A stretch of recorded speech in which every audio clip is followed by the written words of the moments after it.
മീര വ്ളോഗ്സിലേക്ക് എല്ലാവർക്കും സ്വാഗതം. ഇന്ന് ദീപാവലിയൊക്കെ അല്ലേ, നമുക്കൊരു സ്വീറ്റ്സ് ഉണ്ടാക്കാമേ. ഞാൻ 1 കപ്പ് ഗോതമ്പ് മാവ് എടുത്തിട്ടുണ്ട്. ഒരു പാനിനകത്തോട്ട് തട്ടിക്കൊടുക്കാം. വേറൊരു കപ്പിൽ അതേ അളവിൽ തന്നെ കടലമാവും എടുത്തിട്ടുണ്ട്. എന്നിട്ട് 2 സ്പൂൺ മിൽക്ക് പൗഡറും കൂടി ഇട്ട് കൊടുത്തിട്ടുണ്ട്. എന്നിട്ട് ഒരു നുള്ളു ഉപ്പും കൂടി ഇട്ട് നല്ലപോലെ ഇളക്കി കൊടുക്കാം. നല്ലപോലെ ഇളക്കി യോജിപ്പിക്കാം. നല്ലപോലെ മിക്സ് ചെയ്ത് കൊടുത്തതിന് ശേഷം നമുക്ക് ഒരു 1/4 കപ്പ് സൺഫ്ലവർ ഓയിൽ ഒഴിച്ച് കൊടുക്കാവേ. എന്നിട്ട് ഒരു 1/2 കപ്പ് നെയ്യും കൂടി ഒഴിച്ച് കൊടുക്കാം. നല്ലപോലെ ഒന്ന് മിക്സ് ചെയ്തെടുക്കാവേ. നമ്മൾ ഗ്യാസ് സ്റ്റൗവിലോട്ട് ഇത് വച്ചിട്ടില്ല. ഇത് അല്ലാതെ നല്ലപോലെ ഒന്ന് മിക്സ് ചെയ്തതിന് ശേഷമാണ് ഗ്യാസ് സ്റ്റൗവിലോട്ട് വെച്ച് കൊടുക്കേണ്ടത്. നല്ലപോലെ ഇളക്കി യോജിപ്പിച്ച് അതിന് ശേഷം നമുക്ക് ഗ്യാസ് സ്റ്റൗവിലോട്ട് വെച്ച് തീ എത്തിച്ചു കൊടുക്കാം.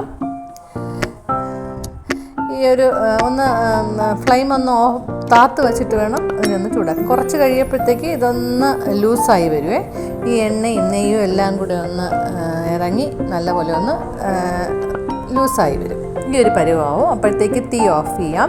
ഈ ചൂടിൽ തന്നെ നമുക്ക് പൊടിച്ച് വച്ചിരിക്കുന്ന 1 കപ്പ് പഞ്ചസാര ഇട്ട് കൊടുക്കാം. ഞാൻ ഇതിനകത്ത് ഏലക്കായും കൂടി ഇട്ടിട്ടുണ്ട്. ഏലക്കായും കൂടി ഇട്ടിട്ടാണ് ഈ 1 കപ്പ് പഞ്ചസാര പൊടിച്ചെടുത്തത്. ഓരോരുത്തരുടെ മധുരം അനുസരിച്ച് പഞ്ചസാര ചേർക്കാം. ഞാനിവിടെ 1 കപ്പേ ചേർത്തിട്ടുള്ളൂ. എന്നിട്ട് ഇതിനെ നല്ലപോലെ ഒന്ന് ഇളക്കി മിക്സ് ചെയ്ത് നമുക്ക് ഒരു പാത്രത്തിനകത്തോട്ട് നെയ്യ് തടവി വയ്ക്കാം. അതിനുശേഷം ഈ മിശ്രിതം ഇതിനകത്തോട്ട് തട്ടി വെച്ച് സ്പാച്ചുല വെച്ചിട്ട് നല്ലപോലെ അമക്കി വെക്കണം കേട്ടോ. നല്ലപോലെ പ്രസ് ചെയ്ത് ഇങ്ങനെ 4 ഭാഗവും പ്രസ് ചെയ്ത് വയ്ക്കണം. ഒരു സ്പൂൺ കൊണ്ട് ചെയ്താലും മതി.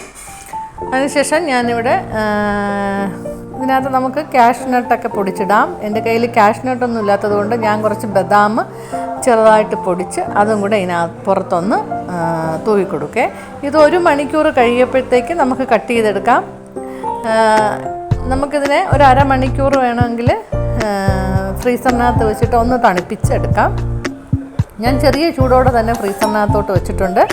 എന്നിട്ട് ഇതിനെ ഒന്ന് തണുപ്പിച്ച് നല്ലപോലെ ഒന്ന് കട്ട് ചെയ്തെടുക്കാം. ഇത് നല്ലപോലെ ഒന്ന് സെറ്റായാലും ഇങ്ങനെ കട്ട് ചെയ്യാൻ പറ്റത്തുള്ളേ. അപ്പോൾ ഇത് നല്ല ടേസ്റ്റാണ്. നല്ല സോഫ്റ്റ് ആയിട്ടുള്ളൊരു സ്വീറ്റാണേ.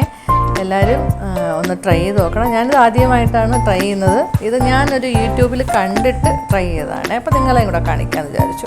വേറൊരു വീഡിയോയുമായി വേറൊരു ദിവസം കാണാം. Thank you.